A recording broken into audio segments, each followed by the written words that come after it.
Morning. Welcome to Rocking Kettle Acres again. So, just gonna do chores. It's been a while since we've been on. We made a video. Got lots going on, as usual. Always something, but I'm not making content or videos of it, of all very good content, and I apologize for that. I'm gonna get after making more videos. Been working on the C10 in the shop here. Got a few parts boxes. It kind of a funny story, kind of not funny, but been working on the truck. I was going to drop the transmission because it leaks like a sieve. There's oil coming out of everything. So, you know, I YouTube how to do it because I'm not a professional mechanic or nothing. And, you know, I took the cover off and took the shifter off and dropped the transmission on your hand. And went to take the transmission out, and I put it on the jack over there, but that was underneath the transmission. You see the transmission just laying there. Oh, and my hat is still there too. Well, as I took it out, it tipped back on the jack because it was balancing. And, you know, I thought it can't be that heavy. Yeah, no, it's about 180 pounds or something like that, 175, 180 pounds. And yet, it fell towards me, so I put my hand on it to stop it or to hold it or whatever. But in the end, my hand got pinched between the floor and the transmission and tore up my hand a little and hurt my hand a lot. I think I did nearly pass out just from the pain of the impact. But so I went to the hospital, got stitched up. I won't show you because some people have sensitive tummies. I'm not pointing any fingers at all. But yeah, so then I did, as Derek from Vice Grip would say, I did the right thing and got myself a transmission jack. And yeah, assembled it, put it together. I got it sitting under there for now. I still got to pull the transmission out of here. The truck's not quite high enough, so I'm gonna have to get it higher. I mean, this isn't exactly a tall shop. It's 8 feet, so I can lift it higher. My jack is limited though, so I'll have to figure out a way. Maybe I'll put it up on ramps or something, or I'll have to go buy a higher lift jack. I'm not sure, but to get it back under, it's going to be a challenge unless I get it up higher. So I'll have to go pick up some ramps and then jack the back end up as high as I possibly can, and that should work. But yeah, I've ordered a lot of parts for the truck. Got to get these parts on. I've ordered parts for Tanya's Honda Pilot and as well.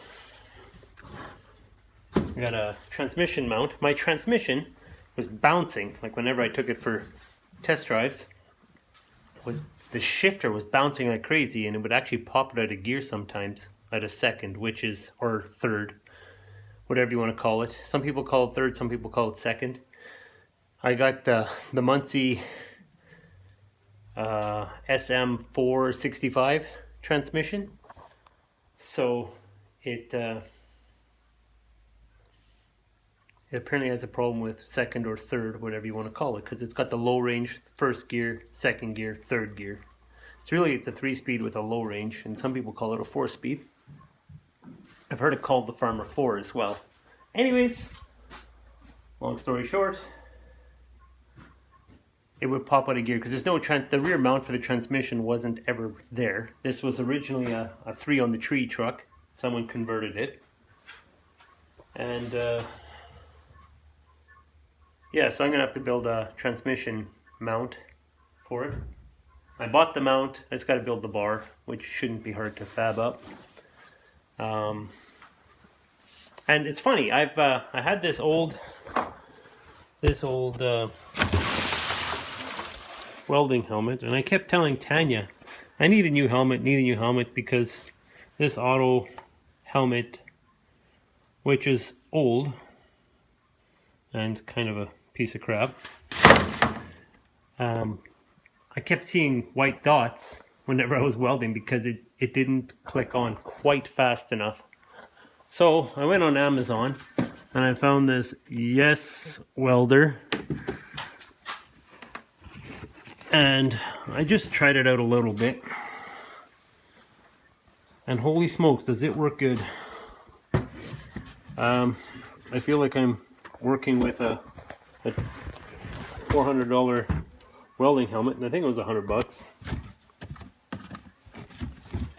There, come on, sorry.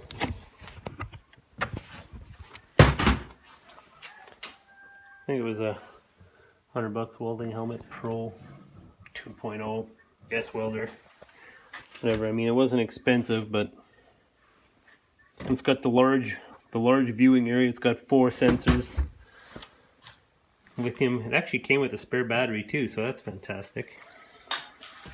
It has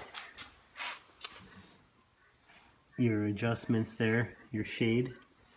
Is it not focusing? Here we go. Your shade, you can set it to weld, cut, or grind. Your sensitivity and your delay.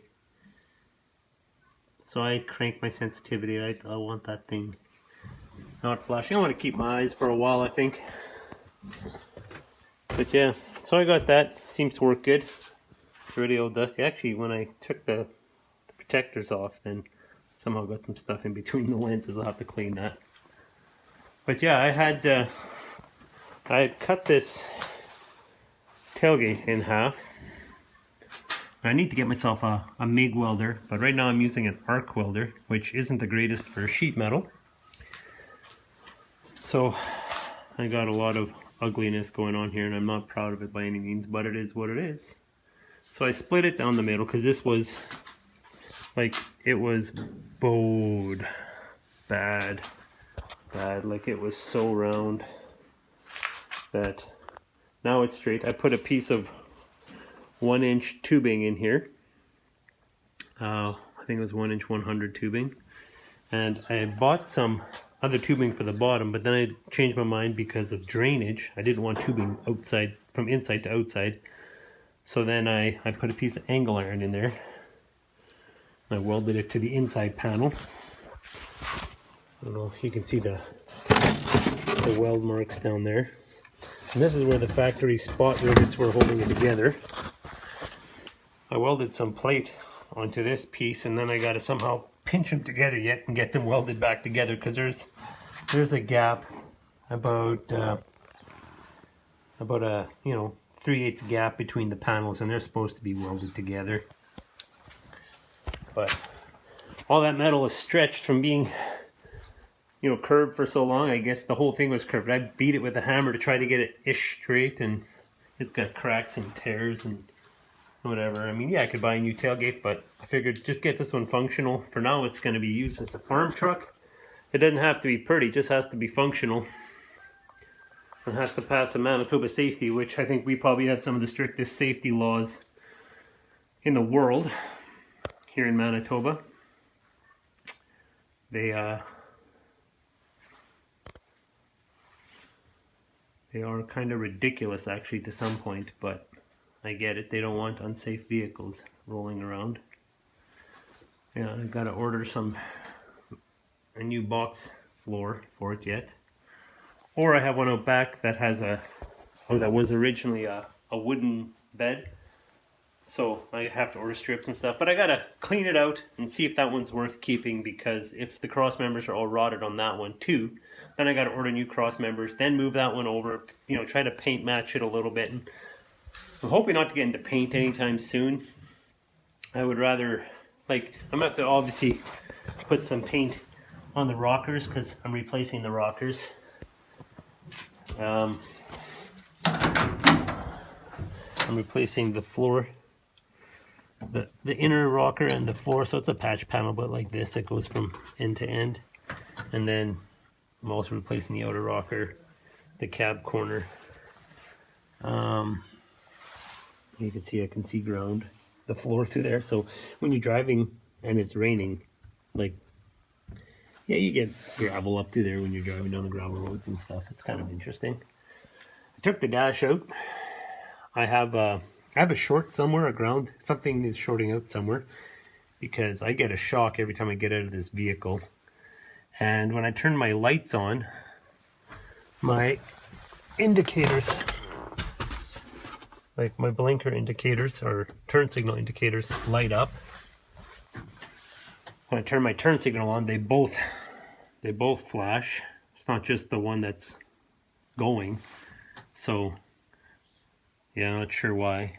I replaced my relays, my hazard relays. I had put a tack in, but it's a, you know, from China tack, and yeah, it stopped working already. So piece of junk. Shouldn't have bought it. But yeah, what else? So yeah, I got to figure out the wiring problem on there. The truck runs and drives really well. I want to also, I bought a gasket kit for, I don't know if you can see, might need more light, but the rear diff is leaking as well. So I bought the seals and gaskets for that. So that's another job coming up. I've got to wait for my hand to heal. I don't know if you can tell, but I'm missing a knuckle there-ish. It's kind of swollen over. That's the one that got crushed. The tear is on the opposite side. If you got a sensitive stomach, look away now. I'm going to show it for about 2-3 seconds. There it is. So I got 5 stitches. It tore into my hand pretty good. I was wearing my nitrile gloves, and they had a small tear, but they stretched better than my skin did, obviously. So yeah, there we go. That's kind of an update on the truck. I need to do park brake cables on there yet. I'm going to take the rear, well, when I pull the cover off, I'm probably going to end up pulling the axles out, checking the axle seals. I got to clean out the breather, because I'm sure it's plugged. That's probably why it's blowing a gasket, I'm guessing. Or someone just took it apart and put it together poorly, I don't know. Anyways, yeah, lots to do. Lots coming up. I'm going to try to fill the channel up with content. It won't just be truck content. There will be other content too. Stu is spending time with me in the shop. This black blob of a dog. Here we go. He's our standard poodle. And I've heard something just recently. There's something called the Royal Poodle. And it's just really, it's a standard poodle that's over 25 inches tall at the shoulders. And I think he's 25 and a half, 26 inches. So I don't know if he's a Royal Poodle then. He's gorgeous. He's sweet. He's kind. He's intact. So we do use him for breeding females. And right now we have a boxer that's in heat. Our lovely boxer Rosie. And so he struggles in the house with her. So he spends a lot of time with me. In the house he's on leash, and out he spends time in the shop or outside with us. It's so mucky outside right now that we don't want him outside. But anyways, Tanya's out doing chores without me.